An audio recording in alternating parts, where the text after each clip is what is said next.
Fala pessoal, estamos aqui com mais um de Cara com a História e hoje o tema da aula é Iluminismo ou Ilustração, filosofia que vai vigorar na Europa no século XVIII, que é conhecido como século das Luzes. Esse período é bastante característico pela invocação da educação, da liberdade, da igualdade. Por quê? Porque essa filosofia ela vem contrária ao antigo regime. O que é o antigo regime? É a junção de três fatores básicos aí: o fator político, que é o absolutismo, o fator econômico, que é o mercantilismo, e o fator social, que é o feudalismo. Então, essa estrutura do antigo regime é a estrutura que é totalmente contrária aos avanços que a burguesia vem trazendo aí, né, de todas as formas. Então, assim, como eu já falei para vocês, ela, primeiramente, essa filosofia é caracterizada pela educação, pela liberdade, pela igualdade, pelo progresso, tanto material quanto institucional. Também prega o anticlericalismo, que é a não interferência da igreja na política. Vamos entender bem como é que funciona isso aí tudo. Né? A palavra iluminismo dá a ideia de luz, né? Por século das luzes. Então, eles acham que a educação, a invocação da razão, isso aí vem trazer a luz à sociedade. Né?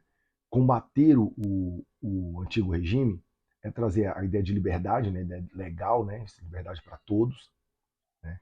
Que o absolutismo não permite que isso aconteça. Também igualdade, a igualdade jurídica, né? Igualdade de todos iguais perante as leis.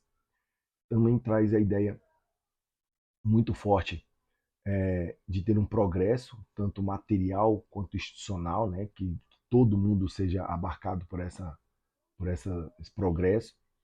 E o anticlericalismo, que é o anticlero, né? Porque a estrutura do antigo regime, de certa forma, era sustentada pela igreja.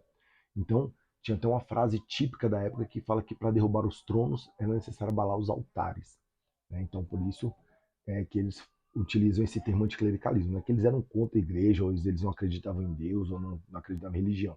Eles só não queriam interferência, né, da religião na política, que muitas vezes os reis invocavam o direito divino, né, para governar. Então, a igreja ela contribuía de certa forma para isso, né, para o antigo regime existir. Então, combatendo, né, dessa forma, eles alcançariam os objetivos da ilustração. É, Outras ideias básicas que começam a vigorar é também do liberalismo econômico, porque os iluministas, alguns deles pregavam a fisiocracia, que são ideias econômicas ligadas ao iluminismo, que é uma liberdade de mercado.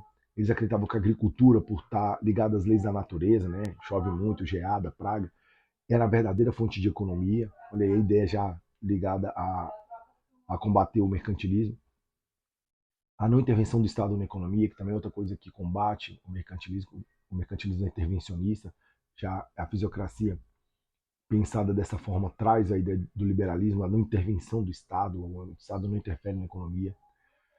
As leis do mercado que a gente conhece bastante, a lei da oferta e da procura, né? Aparece aí o filósofo Adam Smith, né, dentro desse ideal econômico. A gente também tem alguns filósofos que vão trabalhar as ideias de liberdade dentro desse processo, que são os famosos, né, Rousseau, Voltaire e Montesquieu. Além também a gente pode pegar contribuições de Descartes e John Locke para falar também do iluminismo. Dentro da ideia iluminista a gente também tem a famosa enciclopédia, que é uma compilação de todo o conhecimento que existia na época. Ela foi organizada por dois filósofos, Diderot e D'Alembert. Ambos eles escreveram cartas e mais de 150 pessoas, cientistas, pensadores, filósofos, contribuíram para escrever a enciclopédia, que eles vislumbravam que era uma maneira de atingir o maior número de pessoas com o ideal iluminista, com essas ideias trazendo a ciência, a razão aí para a pauta de discussão.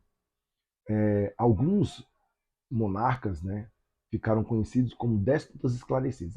A palavra déspota já se designa já um rei absolutista. E quando a gente fala déspota esclarecido, a gente está falando de reis absolutistas que, sem abandonar o absolutismo, continuam pregando o absolutismo nos seus reinos, eles começam a adotar ideias iluministas, ideias à frente do seu tempo, né? Os mais famosos foi Frederico II da Prússia, Catarina da Rússia, né, a czarina. A gente também tem o Marquês de Pombal em Portugal, mesmo ele não sendo rei, né? que quem reinava na época do Marquês de Pombal era o rei Dom José, o Marquês de Pombal, ele vai trazer uma modernização muito grande para o Estado português, porque ele vai estar à frente, ele vai ser o braço direito do rei, um grande ministro do rei. E é o período que eles vão incentivar a educação, promover melhorias, mas sem abandonar o absolutismo. Isso é um fato marcante, né, no século XVIII, né, que a gente tem que colocar aqui para vocês. E o iluminismo ele vai contribuir muito para as próximas revoluções que a gente vai ter na história, que muitas delas vão ser baseadas no ideal iluminista. Esse ideal de educação, ideal de razão, né, ideal de igualdade, de liberdade, né, já que vem combater o mercantilismo, né, as práticas mercantilistas, uma delas é o colonialismo.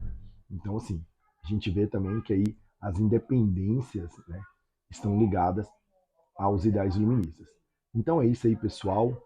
Mais uma aula, né, breve, rápida. Não esqueçam de deixar o seu joinha aí, se inscrever no canal, né? E abração até as próximas aulas. Tchau, tchau.